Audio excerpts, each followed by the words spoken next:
Our Anderson Cooper tells us how one of Orlando's finest went beyond the call of duty. But the Department of Justice. I need a big hug. It was an emotional reunion for survivor Angel Colon and Officer Omar Delgado. The first time the two have seen each other since their encounter last weekend at Pulse nightclub, what we now know was the worst mass shooting on U.S. soil. When I arrived, just all the chaos, the people running, screaming, crying, yelling. Officer Delgado entered the club along with the other officers shortly after he arrived on scene. Inside, the gunman was holed up elsewhere in the club. Gunshots were ringing out, and Officer Delgado's instinct to protect kicked in. Seconds later that we hear more gunshots. You could actually hear them from outside. From outside, yes. And we know what happened, but I followed them. There was three of us. We just jetted right inside. Officer Delgado was able to help remove some of the wounded amidst the darkness and disco lights. There were a lot of bodies all over on the floor. Somebody yelled out, this person's moving. Another person I saw was moving, so I went and another officer grabbed him. And I just don't recall if that was Angel or not, because we pulled like, 3 or 4 people out. When he was dragging me out, I can just look up and tell him, just hurry, please hurry. The gunman had shot a woman next to Angel. Then he shot Angel in the hand and hip. Angel pretended to be dead as the gunman kept firing. When I first saw him, I was face down, laying down on the floor. I could only move my arms and my head up, so I just saw him, his size, his glasses, so I'm like, just help me, please. A 9-year veteran of the Eatonville Police Department, nothing could have prepared him for what he saw that night. 49 innocent people dead, dozens of others injured. But knowing he saved some lives brings some comfort in the midst of tragedy. What was it like to actually see him today? It was a feeling that you just can't describe, you can't put in words, knowing that you helped save someone. Anderson Cooper, CNN, Orlando. Oh my gosh. The bravery that went there that night of the police and of the survivors. It's been an intense week. Yeah, being down there had to be so powerful to see this firsthand. It was, and the message that we kept hearing, and we heard it again today on the show, is that they just believe that love is the answer. Reach out to people, anyone in pain. Don't react in anger. Reach out and love people. They think that's the answer, and the idea that so soon after a tragedy that's what the people of Orlando feel, I think it means that the rest of us should feel that way. I think as much hate as there is in events like this, and as much despair as there is the sense of perseverance and resiliency. That's what I think is so sustaining. And so when we think about the victims and we think of how much has been lost, we think about that, about kindness, about love, and about what they stood for. We try. It's been great to have you here today. I know it's been an intense day, but you've done a great job. Thank you. Nice to be with you as always. Thanks. Cheers, David. All right, that does it for New Day. Newsroom begins right now.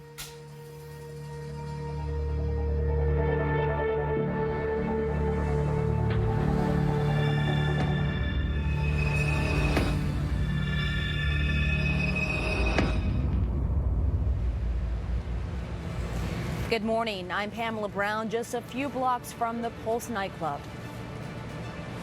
And I'm Frederica Whitfield at the Orlando Regional Medical Center, where 23 victims are still recovering inside.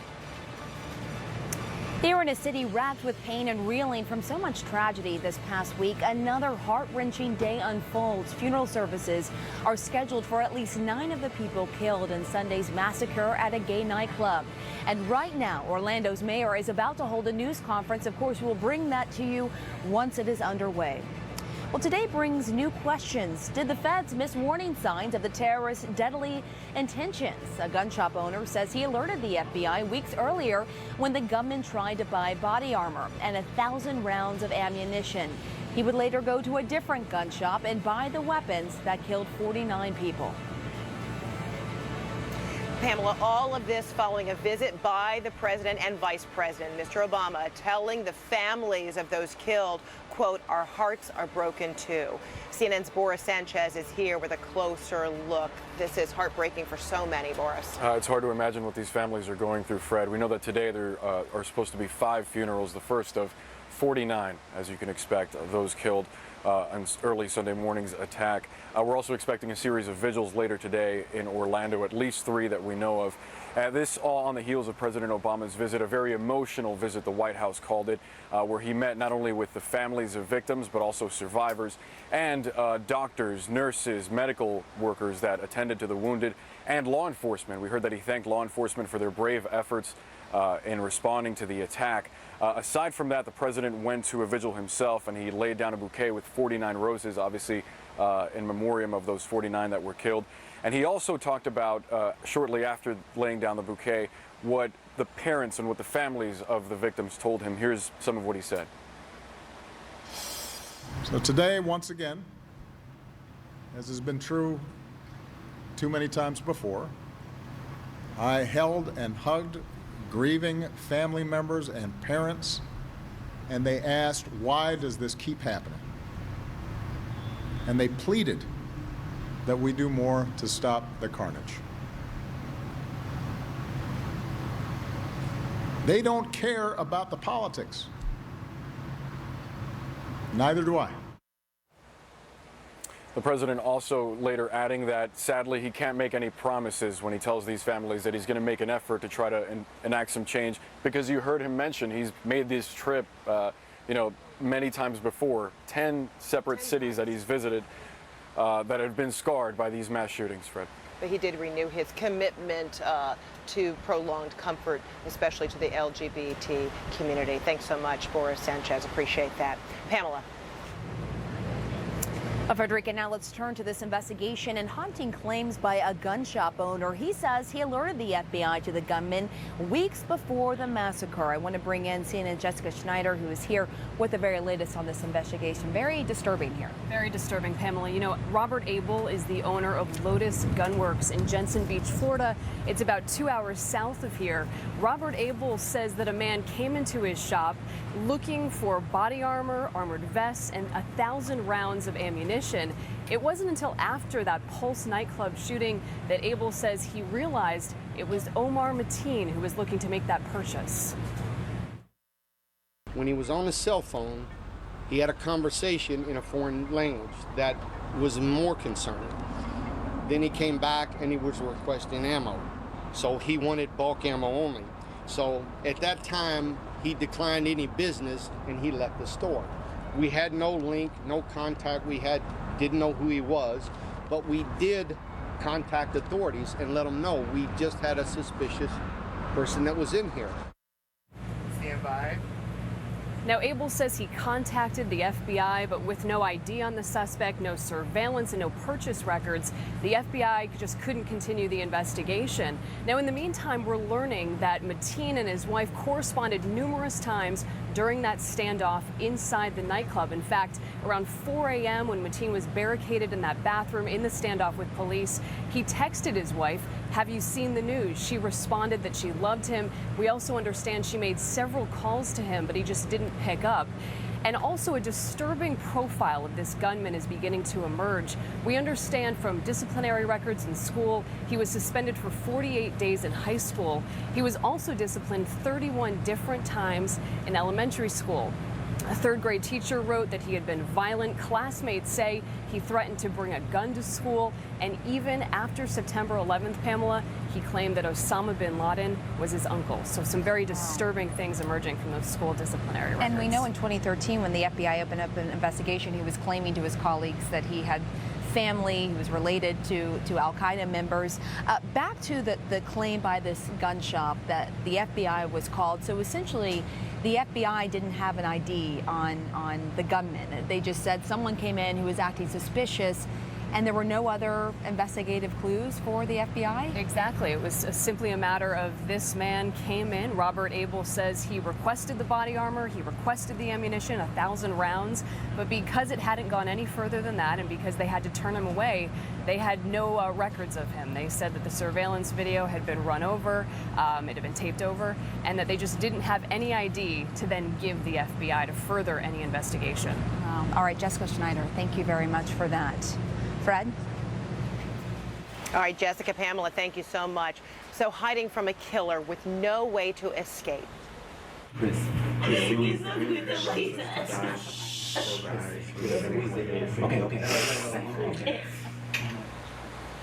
Terrifying video showing the inside of a bathroom stall at the Pulse nightclub where more than a dozen people hid from a killer. Meanwhile, unbeknownst to those terrified men and women, an Orlando SWAT team was planning their rescue. Listen to SWAT Commander Mark Canty describe that harrowing mission to Brooke Baldwin.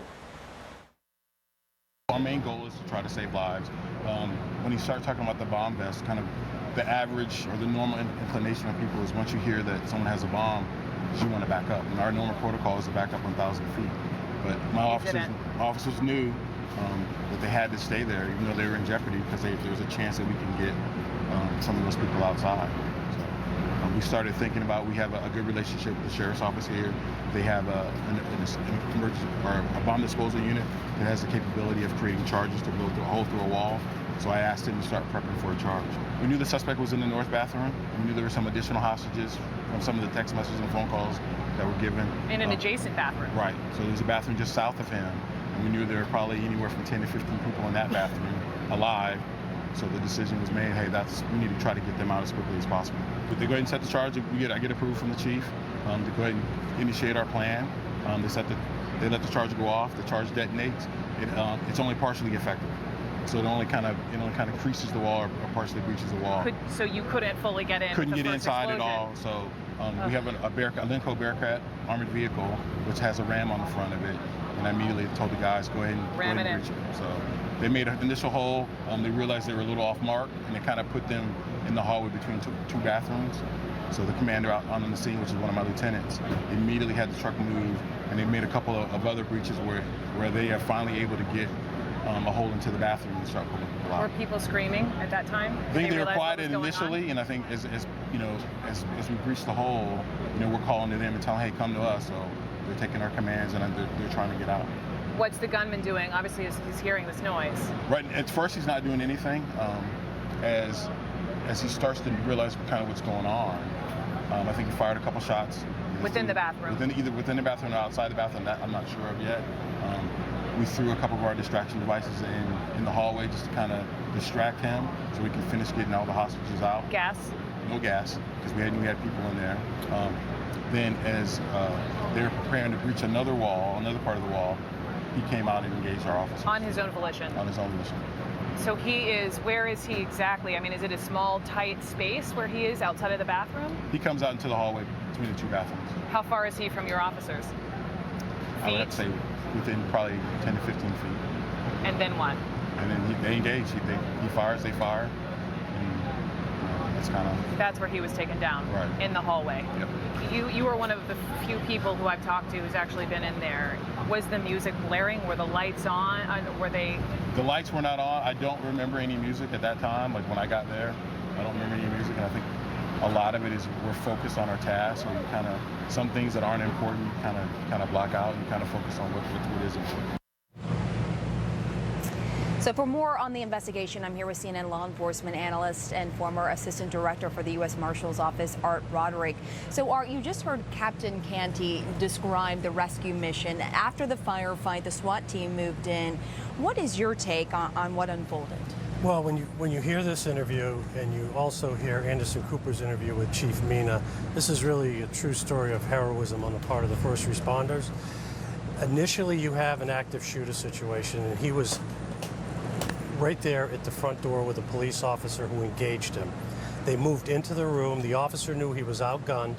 You've got a AR-15 assault rifle up against a handgun, so he immediately called for backup.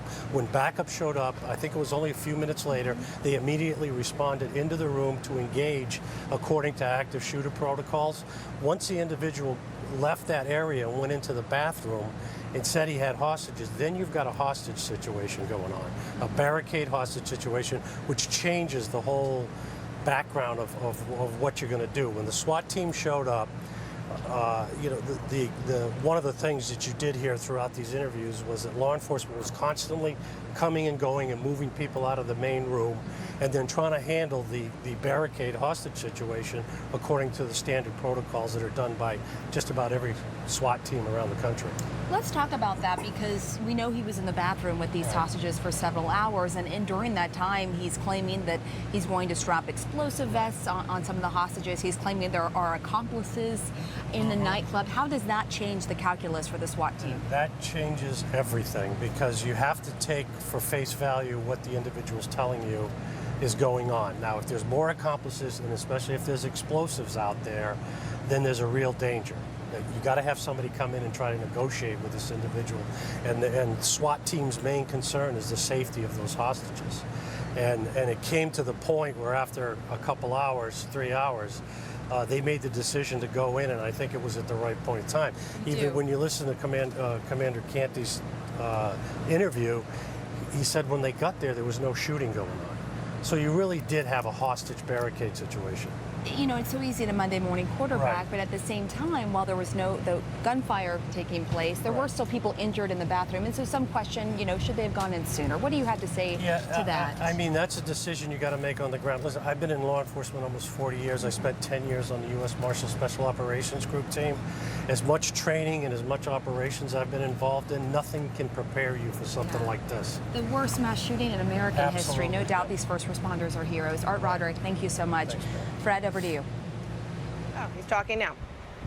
All right, Pamela, thank you so much. Okay, well, right now, the Orlando mayor, Buddy Dyer, is now about to speak.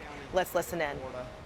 The FBI's Office of Victim Assistance and the American Red Cross have assembled 35 different agencies on site to assist these victims and their families. Services at the Family Assistance Center range from grief counseling to financial assistance to obtaining visas to something that wouldn't have occurred to anybody, recovering the deceased cars and transferring title. We can't thank these organizations enough for their tireless efforts in this difficult situation, and I want to personally thank them right now.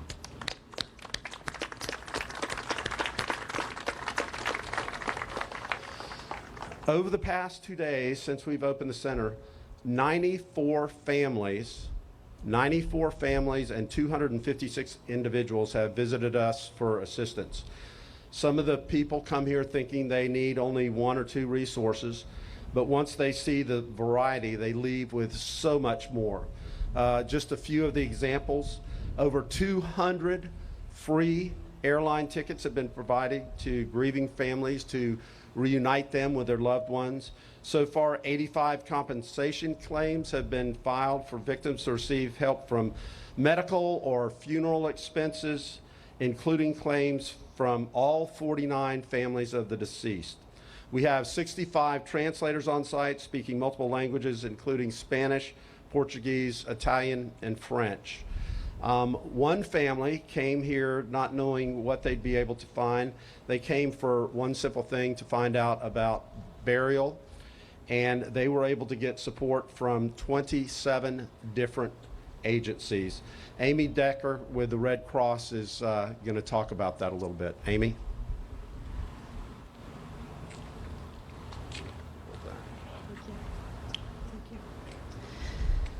Thank you all for being here. We're honored as the Red Cross to be a part of the city and all the organizations that are represented, have responded to many disasters, and to see the incredible coordination of over 50 agencies to come together is such a blessing to the victims and their families.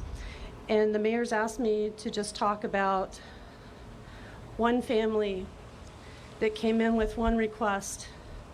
And through the coordinated efforts of everyone here, through the city of Orlando, 27 different agencies identified needs of this family. And by the time they left yesterday, there wasn't one single thing that these 16 family members didn't receive. And I just wanted to let everyone know that what's happening here. This is a city that is exemplifying it is tighter and stronger out of tragedy. You just heard from the Orlando mayor, Buddy Dyer, who said that people have come together, not just from this city, but really across the country.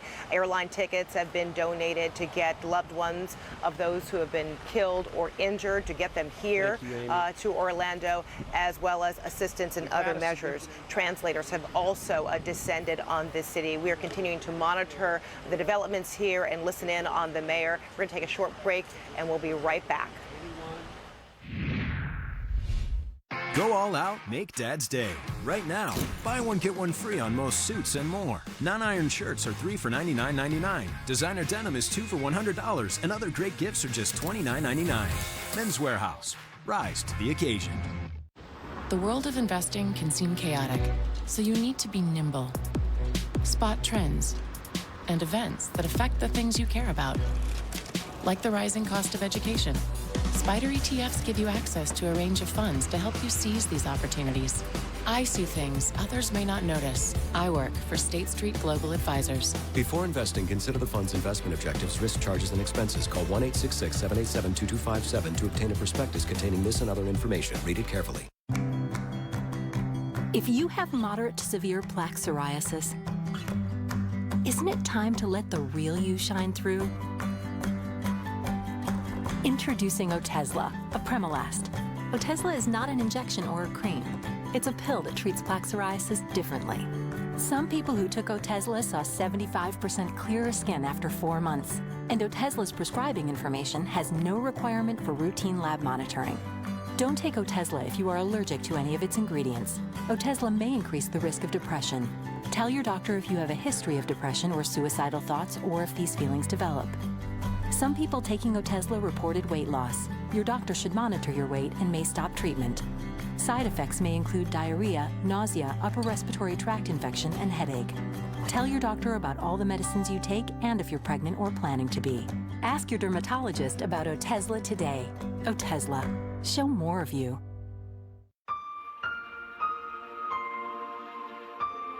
Are you missing out on life because you're putting off neck or back surgery? Call Laser Spine Institute, the leader in minimally invasive spine surgery, to learn how a less than 1-inch incision can have you up and walking within a few hours of surgery, free from chronic back pain, and with no hospital stay and no lengthy recovery. If you or a loved one have been diagnosed with spinal stenosis, bulging or herniated disc, sciatica, or other chronic conditions, call today for your no-cost MRI review. There were times my boss would send me home because I was in excruciating pain. Going to Laser Spine Institute, I go in, I have the procedure, and walk out a changed person, good to go back to work. I can't tell you how much happier I am. It's changed my life completely. If you've been told you might need neck or back surgery, call 1-855-597-BACK now for your no-cost MRI review. Laser Spine Institute, a less than 1-inch incision, a lifetime of standing tall. Mary buys a little lamb. One of millions of orders on this company's servers, accessible by thousands of suppliers and employees globally. But with cyber threats on the rise, Mary's data could be under attack. With the help of AT&T and security that senses and mitigates cyber threats, their critical data is safer than ever, giving them the agility to be open and secure. Because no one knows and like AT&T. Olay Total Effects, a skin transformation that rivals the leading department store moisturizer. Revives skin to fight 7 signs of aging. With Olay, you age less, so you can be ageless. Olay, ageless. What are we eyeing about? My money, it's gone. You know. I know. The new PCs are so secure you can use your face as your password. You know about it. Now do something about it. Upgrade to a new PC.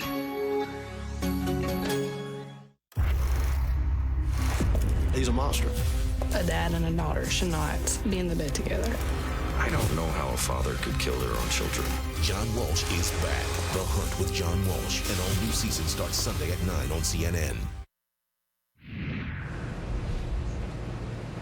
Welcome back. I'm Pamela Brown, live in Orlando. And right now we want to turn to Capitol Hill because the politics of gun control are taking center stage in the aftermath of the Orlando terror attack. This Monday, the Senate is poised to hold a series of votes on 4 new gun control bills. And that vote comes as one of the chamber's most high-profile members, John McCain, sparked swift criticism from Democrats after saying President Obama is to blame for the shooting at the Pulse nightclub. Senior political reporter Manu Raju is